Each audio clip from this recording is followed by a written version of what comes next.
A Picnic in October by Eve Bunting. Illustrated by Nancy Carpenter.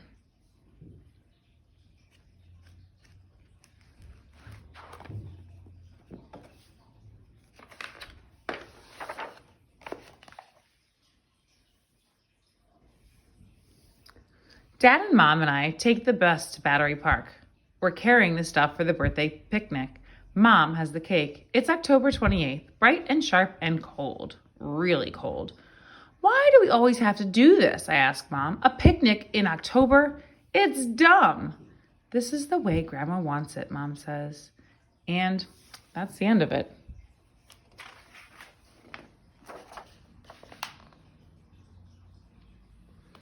When we get to Battery Park, I see Grandma right away. Grandpa's with her, and Uncle Joe, and Aunt Louise, and my cousins, Rosa and Mike. We all hug and kiss.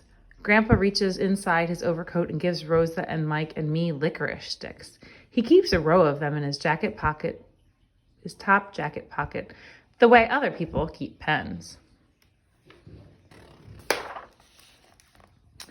We'd better hurry and get in the ferry line, Aunt Louise says. I look at the line and I can see we're going to have a long wait. We stomp our feet and blow on our hands. Across on the island, the Statue of Liberty stands bright and gleaming. She was all spruced up a few years back, Grandma says. She sure looks good for her age. Grandpa strokes Grandma's cheek. Like you, sweetheart, he says. Grandpa can be really soppy. Mike's holding the cake now, in its see-through container. Remember last year? Remember trying to get all the candles to fit on here? I nodded. We only brought 10 this time. Grandma says when you're real old, you don't care about having one for every year anyway.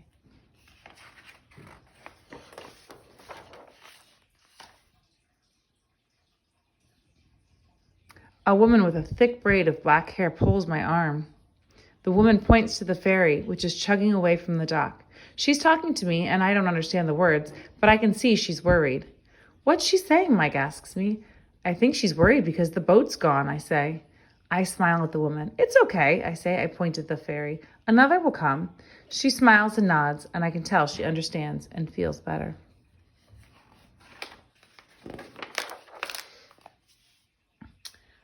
Mike sniggers. Man, you look like a third base umpire waving your arms like that. You looked like a dork. Don't be rude, Mike, Grandma says. Tony was being kind. You are not being kind. I wiggle my ears at Mike, and that makes him laugh. So Grandma gives him another disapproving stare. The next ferry comes, and we manage to squeeze on. I watch for the woman and her family, but they don't make it onto this boat. I hope they don't give up.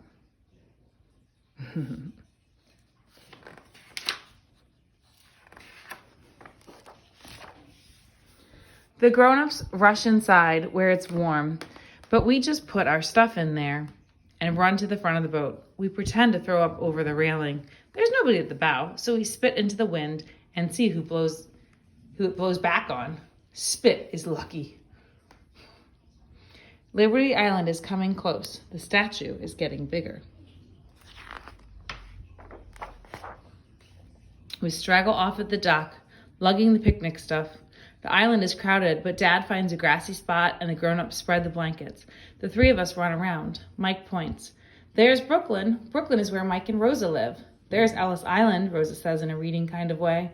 17 million immigrants entered the United States of America through Ellis Island. We learned that in school. You told us last year, I say. Rosa's offended. So?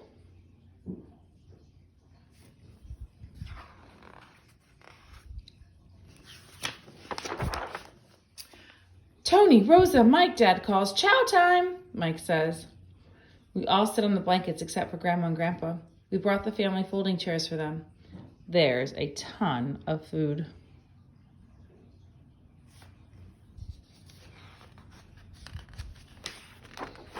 Lady Liberty gazes down on us with her calm old eyes. You'd think she'd get tired holding her arm up like that, Rosa says. I groan. Give us a break. She's not real. Grandma frowns. She's not alive, if that's what you mean, but she's certainly real. And so is what she stands for. She smiles at Grandpa. It's time for the birthday. Light the candles, Luigi.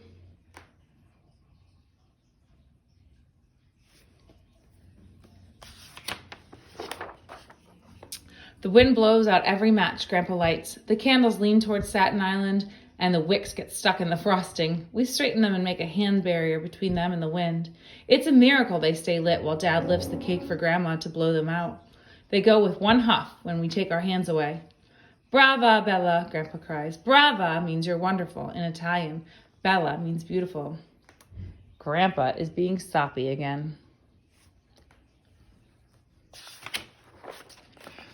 We stand to face Lady Liberty. Happy birthday, we shout. When I came from the old country, Grandma says, I came out here and I said, thank you, Lady Liberty. Thank you for taking me in. I spoke in Italian, of course, but she understands all languages. This is America, and I'm here and I am part of it, I thought. She says this every time. Grandma thinks the statues are such a big deal. Grandpa leads us in the happy birthday song to Lady Liberty, and then Grandma begins to recite the famous words. Give me your tired, your poor, your huddled masses yearning to breathe free. There's more, she recites them here on Lady Liberty's birthday every single year. Grandma blows kisses, so we feel we have to.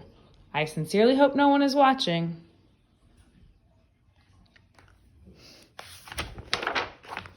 After that, we pack up what's left at the picnic and walk to the back part of the island called the Mall.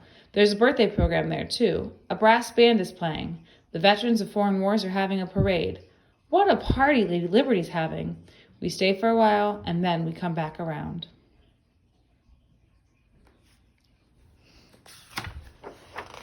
I see the woman in her long, bright skirt with the man and the little girl. I grin. Look, there she is.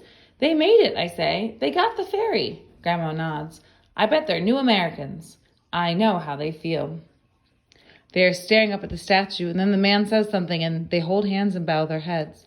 The way they stand, so still, so respectful, so peaceful, makes me choke up. Maybe they've come to the end of a long journey, farther than just from Battery Park to Liberty Island. I put my arm around Grandma and hold my cup of ginger ale up to Lady Liberty. I think I'm seeing her for the very first time. Brava, Bella, I say. Happy birthday. And I don't care who's watching.